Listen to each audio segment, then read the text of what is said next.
ఈ ఏడాది జరగనున్న టీ20 వరల్డ్ కప్ పై క్రీడా విశ్లేషకులు, మాజీ క్రికెటర్లు తమ అభిప్రాయాలను వ్యక్తం చేస్తున్నారు. జట్ల బలాబలాలను, కీలక ఆటగాళ్ల గురించి, ఏ జట్టు టైటిల్ గెలిచే అవకాశం ఉంది అన్న దానిపై ఇప్పటి నుంచే చర్చలు మొదలుపెట్టేశారు. ఈ నేపథ్యంలో టీ20 వరల్డ్ కప్ పై సౌత్ ఆఫ్రికా మాజీ star batter AB de Villiers interesting comment చేశాడు. ఈ సంవత్సరం టీ20 వరల్డ్ కప్ గెలిచే జట్టేదో జోస్యం చెప్పినట్టు ఏబీ డివిలియర్స్ చెప్పాడు.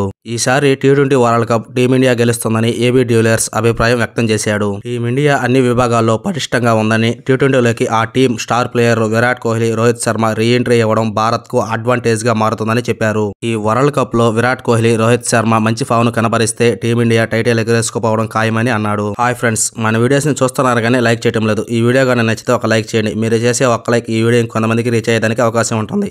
అలాగే ఈ వీడియో చూశాక మీ అభిప్రాయాన్ని కామెంట్ రూపంలో తెలియజేయండి. టీంలో రోహిత్ శర్మ, విరాట్ కోహ్లీ వంటి సీనియర్స్ ఉండడం వలన జూనియర్లకు ధైర్యంతో పాటు టీంకు కలిసి వస్తుందని ఏబీ డివిలియర్స్ తన అభిప్రాయాన్ని వ్యక్తం చేశాడు. విరాట్ కోహ్లీ, రోహిత్ శర్మ టీ20లోకి రీ-ఎంట్రీ ఇవ్వడంతో భారత్ తరపున కెప్టెన్సీ వహించాలనుకునే జూనియర్లు మరింత కాలం వెయిట్ చేయక తప్పదని సూచించాడు. టీం ప్రయోజనాల నేపథ్యంలో కొన్నిసార్లు ఇలాంటి కఠిన పరిస్థితులు తప్పవని ఏబీడీ చెప్పాడు.